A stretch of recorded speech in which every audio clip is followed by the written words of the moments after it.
A lot of drama here. Nobody can complain about officiating. The kids are just doing what they know how to do best. Absolutely, officiating has been spot on. I like what you said about the eagle eye of the referee. He has gotten every single decision so far spot on, and we are in for an amazing spectacle as the team from Kwara lead 3-1. 15 goals they've scored in this tournament. That is a tournament high. So definitely, if you're looking for goals and for all the numerous dignitaries in the stand, so looking for future goal scorers, they certainly can look to these boys from Kayama in Kwara State. Going into this game, both teams were unbeaten in the tournament. Unfortunately, not, except we go into a penalty shootout, we can't have both teams end this tournament unbeaten. But hey, that is still a possibility. But as it stands, looks like Kwara State's team are currently the only unbeaten team in the league. As the boys from Osun try to rally back, they trail by 2 goals, and there's a chance on the far side. He has one to look forward in the inside channel. Can he get the ball across? No, he can't. Resolute defending from the boys from Kwara. 5 goals conceded in 6 games shows a side that actually know how to shut up shop at the back. The boys from Osun also decent in defending. 6 goals conceded in this tournament. Action continues. Let's watch what happens now as Osun has this throwing opportunity. Done quickly, and it's a high lift into the 18-yard box. So many players running in, but timely clearance by that left-footed defense player of Team Kwara. And Kwara boys still on the attack, turning defense into attack, adding in class and of course ruggedness into their game. And the Windies are trying to run into the half of Osun, and the whistle has gone for what will be throw to the lads from Osun. They're down 3 goals to 1, and it will be advantage. That was the coach of Team Kwara urging his guys to be alive to their responsibility. Free kick advantage is being done by Team Osun. Of course, Team Osun, the ball is still up in the air, and the young man does well to clear his lines, and of course the ball is bouncing up and down the turf right about now, and is out for a throw-in.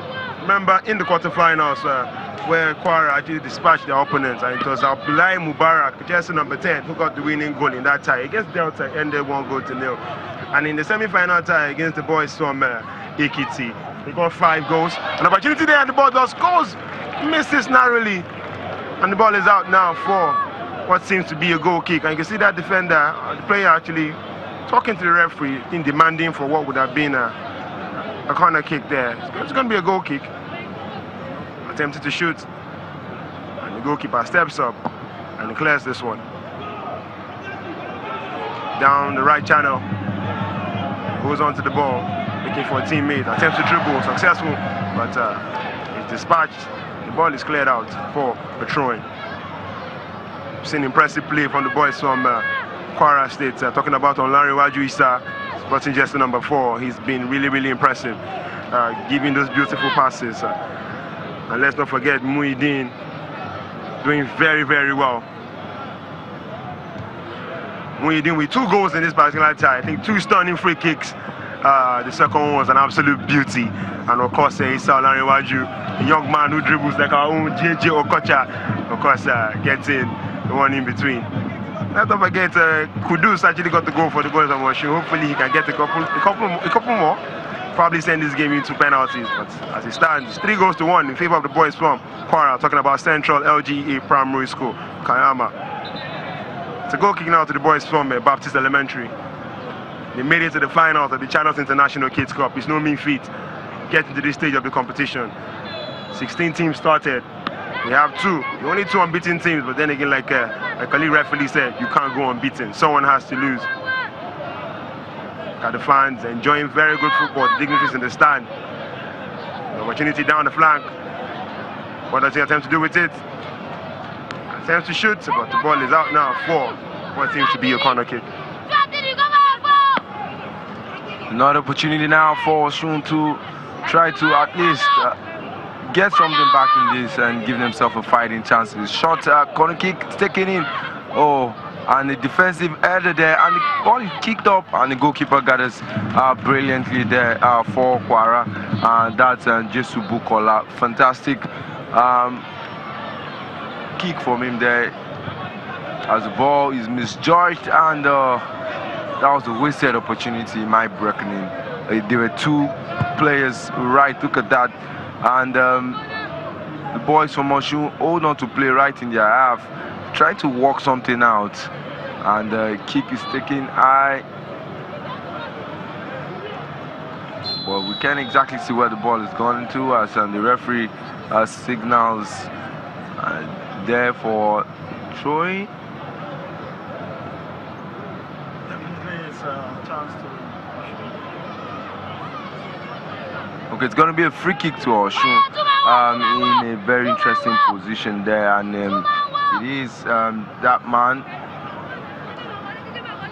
Oladipo Habib, to take that free kick for Osun State, right on the near side here. He would try to loft one in and into Inga, but that's way too much and over the bar, and it will be a goal kick immediately for Kwara. So Kwara now gradually getting settled in this game. Game is the time is actually on their side. Game going according to their plan, as the dignitaries we are seeing the former Nigerian internationals right there in the front row. We have the governor of the state, Lagos State, also there alongside the chairman of Media Group, of Channels Media Group, Mr. John Momo as well, right in the stand. So every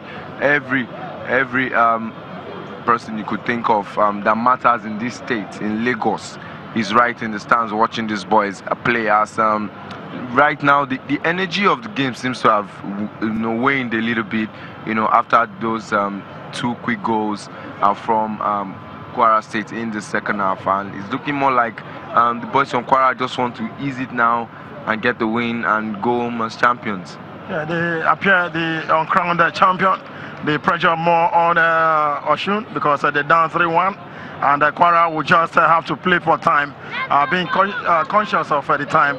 They are well guided by very, very mature technical crew, and the young lad on the plaster on his face rather told me just before we came on commentary that this one day they wanted to lift the trophy, but that might just be a dream after all. Once again, a cross session of the fans here at the campus mini stadium, all having fun, all enjoying themselves, as that incursion didn't quite go into the net, as we have scored 3 for Kwara, 1 for Osun here at campus mini stadium, the 10th final of Channels International Kids Cup. A lot have been said about it, and of course the Kids Cup, Channels International Kids Cup, actually catching them young, because these guys are bound to really excel, but it will be on record that they got discovered while the grooming continued to higher level. It's always the ambition and the dream of Channels management to combine football with education, and that is really yielding dividend. You can understand why a lot of dignitaries are here. Timely clearance by boys from Osun, even as the Kwara lads are not really relaxing in any way. Build up from the left, and a no-nonsense clearance coming from that defense player of Kwara. As the ball go out for what will be another throw to the boys from Osun State. They are down 3-1, but they are not giving up either. Ding dong affair here at campus mini stadium, the finals of Channels Kids Cup, the 10th edition, and all two teams, and indeed all 16 teams are official in this championship, had one sole target of winning the trophy, but it is either going to be Kwara or the team from Osun Baptist Elementary School, and it's a couple of minutes away because it's Kwara that has the advantage. 3 goals indicating just one to team Osun, the Baptist Elementary School, so the difference is clear. But as I said some time ago, football is always a cruel game, so it's always very difficult to predict where victory will go. I don't know if Dami and of course my guys here will agree.